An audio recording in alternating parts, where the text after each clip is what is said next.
Сега ще поговорим за две изключителни книги, които всеки, който мисли, че е творец, трябва да се запознае с тях и да разбере дълбочините на тази дума. Това са две издания на Метеор. Знаете ли кои са Метеор? Метеор, това с което са известни, е, че правят един театър, който може да го наречем нечовешки театър или театър на невъзможното, тъй като този театър счупва границите на това, което смятаме, че е възможно.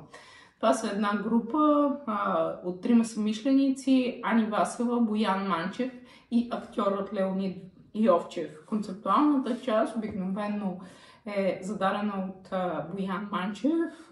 Водещият актьор в тази група е Леонид Йовчев, а режисьорът, който някак си успява да преведе философския режим на театрален език, това е Ани Васева, и според мен от това младо поколение е най-изявеният български режисьор, който успява да създаде собствен театрален език, което е нещо, което всеки желае, но не всеки може да направи. Така че, разбира се, практиките на Метеор, техните театрални представления са множество на брой от така най-ранните неща на Ани Васева, като Окото, Пиеса за умиране, Франкенщайн, Всичко ядеца, Фаетон, Пиеса за теб, която също е издадена като самостоятелно издание, Червената планета, Малдорор, Тотална щета, Лъвкрафт, Пътуване към Ада, Хофман, Хиджиката и неговия двойник, до най-нови неща, нещо, което се случва в много близкото предстояще, една обща програма Да играем литература, където Леонид Йовчев и Ани Васева представят Метаморфози на Овидий. Това, за което искам да поговоря днес, е книгата на Констан Коклен, френски режисьор и актьор. Неговата книга се нарича Изкуството и актьорът. Издадена е 2022, но предговорът е направен от Ани Васева. И другото, така най-новото заглавие в тази чудна поредица, в която имаме едни много красиво издадени малоформатни книги, но които съдържат така много вдъхновение. Най-новата книга от тази поредица е на Ани Васева "Театър на чудесата". Благодарение на тези две книги ние в голяма степен може да влезнем в лабораторията на Метеор. Тук в много голяма яснота Ани Васева ни разкрива картите от своя режисьорски проект. Разбира се, тя е автор на някои много сериозни издания, като книгата от 2017 година "Що е съвременен танц", която, разбира се, разисква една много подвижна, много неясна форма, каквато е танца и съвременността. По-новата и книга, която е напълно фундаментална и блестящо написана, "Театър и истина", е един огромен том. И според мен човек, който се занимава сериозно с театър, трябва да познава тази книга. Но, така да го кажем, шорткът към тази проблематика ни дават съкратения път, съкратения вход към проблематиката на "Театъра и истина", да ни дават тези две книжки. В "Изкуството и актьора", освен самия текст на Коклен, в това какво представлява работата с актьора, ние имаме един прекрасен предговор, въведение от Ани Васева, "Коклен и актьорът, който може всичко". И мисля, че този предговор много разкрива част от нейния подход в изработването на собствен театрален език, като самият предговор е направен изключително достъпен за неспециалисти, които през него могат да проследят много сложни дебати. Езика на Ани Васева е много жив, много динамичен, отворен, действително, така да го кажем, за студенти първи курс от всякакви специалности, които трябва да разберат не само дори за актьора, това е много любопитно, но въобще за онзи, който трябва нещо да изработи, нещо да сътвори и дали това трябва да го прави по вдъхновение, чувствайки се, идентифицирайки се или напротив, чрез работа. Нали, накратко, подхода на Коклен се основава на припомни един текст на Дидро, Парадокс на актьора, в който Дидро пита: добре, откъде идват сълзите на актьора? Нали? Защо той може, каква е за него хикува и защо той плаче за нея? Как така изведнъж може да се разплаче? Нали? И въпросът е, той се разплаква, защото много се вживява в една чужда драма. Нали? Така че, вживявайки се, той изпитва силна емоция, поглъща една силна емоция и може да изрази на сцената. Разбира се, Коклен казва, това не е така. Ако той има много силна емоция, гласа му ще се задави, ще започне да вибрира и никой от публиката няма да го чуе. Той ще е един много неуверен, много недобър актьор. Значи, не трябва да е така. Откъде идват сълзите на актьора? Дидро много дръзко и рязко ще каже: от разума. Нали? Коклен до известна степен ще модифицира този отговор и ще каже чрез много сериозна работа.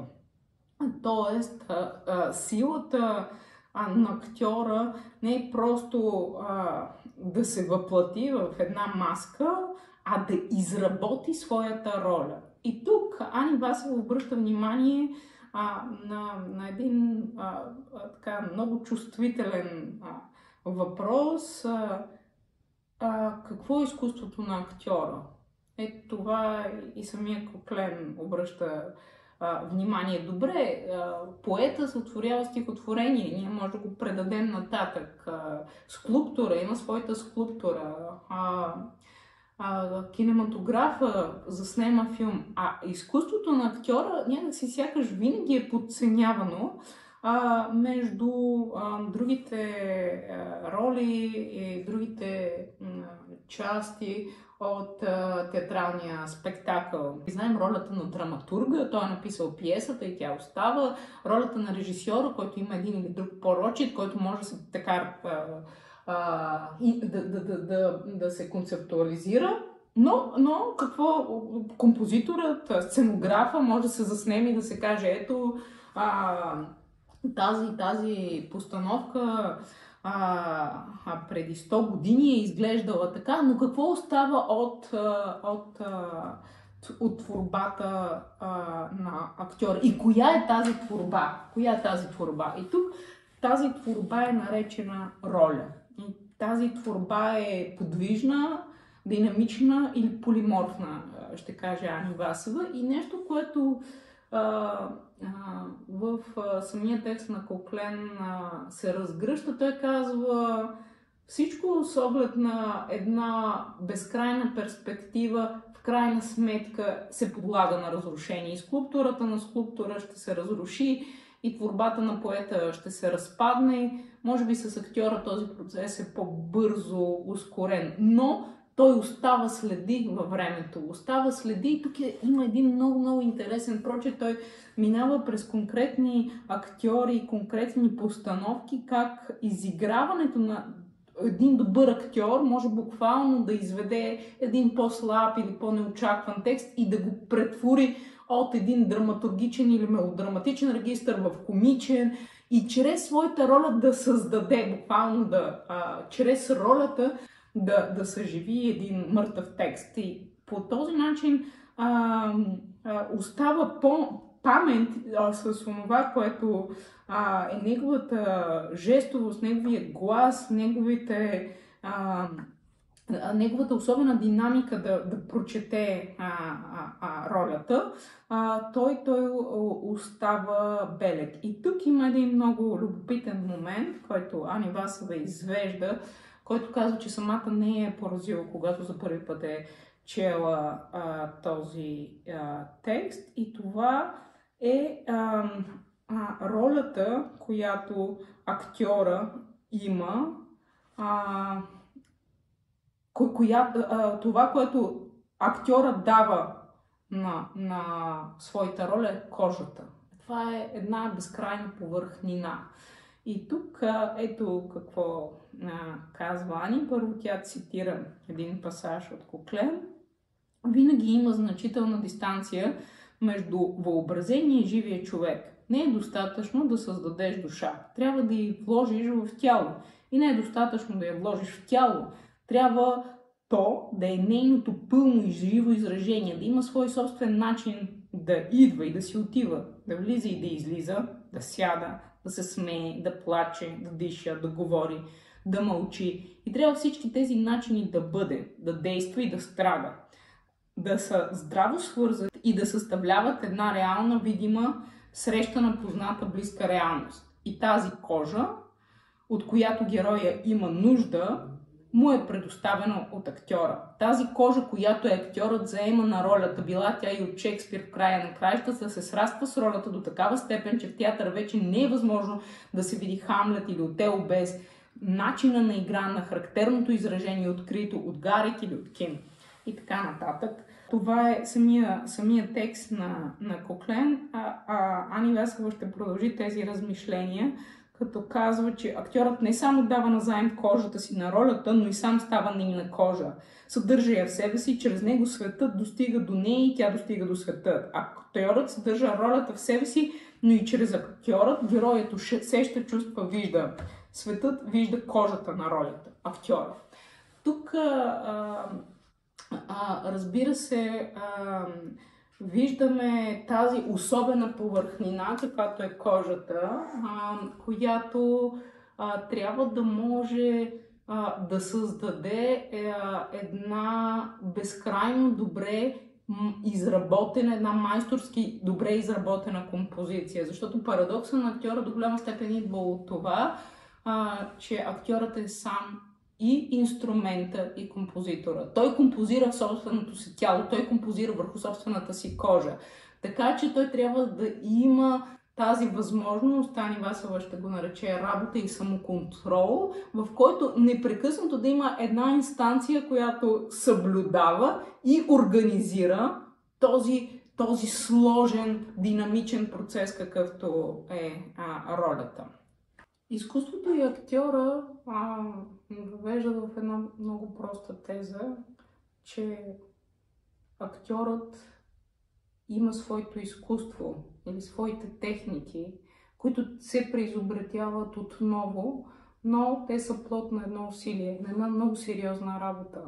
От една страна няма нищо магично в чудовищните възможности, които изкарва Леонид Йовчев, а те са плод на една много сериозна и задълбочена работа. От друга страна обаче все пак театърът е място на чудеса и те идват като, така да го кажем, един неотменен част от този ефект, свързан с сериозната техника и работа на режисьор и актьор. И тук Ани Весела в Театърът на чудесата, книгата е съпътствана от един много кратък предговор от Боян Манчев, който казва за книгата, че тя не е нито апология, нито възхвала на театъра, нито алегория на живота, наречен театър. Този текст, протетична жанрова форма, нито изповед, нито манифест, нито теоретична рефлексия, нито равносметка, а всичко това наведнъж осъществява трансформация на опита. Така опитът театър прераства в опит рефлексия, опитът рефлексия в философия. И наистина този момент, че самата форма на театър е истина, е в голяма степен протетична, открита и излагаща философията на Метеор, на собствената практика, до която достига Метеор, който иска да създаде един театър на чудесата, един театър, в който се разширяват възможностите ни. Ако основната техника, която казахме до този момент, е свързана с тялото на актьора, който трябва да преизобрети света чрез своята кожа, тук виждаме как това е мислено на един така език, който в голяма степен се обръща към отказ от всякакви клишета. На едно място Ани Васева казва: трябват ни силни идеи. И всъщност много често ние работим с слаби идеи.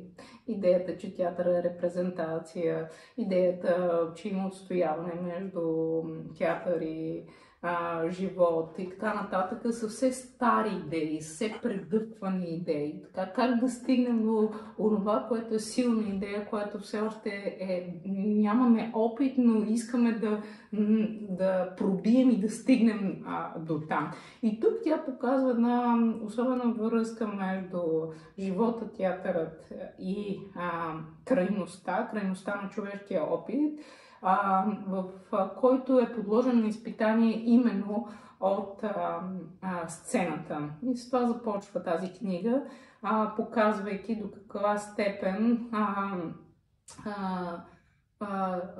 този момент, че живейки ние всеки момент умираме, защото протича някакво време и самото протичане на времето може да осветлим как се случва благодарение на чудодейното време на театъра. Така че тук виждаме един много особен начин да се мисли времепространството като магическо времепространство. И тук книгата извършва този опит да покаже, че всички неща, които ние ги мислим за статични идеи, примерно пространството или земята като статична идея, всъщност тя ни показва с каква скорост се движи, по какъв начин се разпада, времето с неговата относителност, с неговата безкрайна възможност да отива напред и назад, т.е. да преосмисляме чрез възгледите си за бъдещето, да изравяме една нова възможност към миналото и обратно, т.е. по особен начин да сгъваме и разгъваме времето.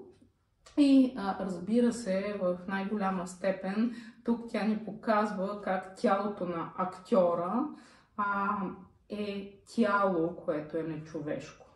Тук вече това не е Коклен, не е техниките, с които си служи Ани Васева, а е нейната идея за бъдещето на театъра, за театъра такъв какъвто тя го прави. Така че тя ни показва как тялото изобретява своите нечовешки протези, своите нечовешки части. И всъщност тук в голяма степен наистина може да ни се открие това, което Ани Васева прави като сценични практика. Аз ще прочета нещо съвсем малко. Нечовешкото се крие в човешкото. Дори не се крие. Най-безсрамно се излага рогата, опашката, копитата и крилете. Всяка част, ако я погледнеш достатъчно близо и достатъчно дълго, е чудовищна. И дебрите на слепоочията, и стените на скулите, и носните кратери, и гладката лигава очна повърхност. Всяка част, видяна изолирано и самостоятелно, е чудовищна. И черепната архитектура с нейните куполи, кухини, с небцето, арка и редицата на зъбите, и стрелкащата се къса, трътлеста змия на езика. Всяка част има своя чувственост, всяка собствена нефункционална функционалност, изолирана от причинно-следствените връзки и нужди на целия организъм. Стенещ дълак, примиращ бъбрек, щекотлива жлъчка, чувствено коляно, коляно орган, неистово коляно, коляно с блъсък, коляно проникновение, коляно изтощение, длъбнатините над подмишницата, сляпото и око, безустната и уста. И така нататък. От това, което прочетох, виждате, че това е философска проза. Това е философска проза, която мисли бъдещето на театър като един театър на чудесата, като един театър, който преодолява границите на това, което смятаме, че е невъзможно, и ни помага да стигнем до силни идеи. В този смисъл Аз смятам, че тези книги са напълно задължително четиво, ако някой иска да се занимава с театър, от драматурга до сценографа и композитора, но и за всеки, който иска да има някакъв опит, който е свързан с творчеството, тези книги могат да го вдъхновят, да излезне от удобните рамки на една или друга традиция, защото тук това, което се прави, е неконвенционално по всички критерии.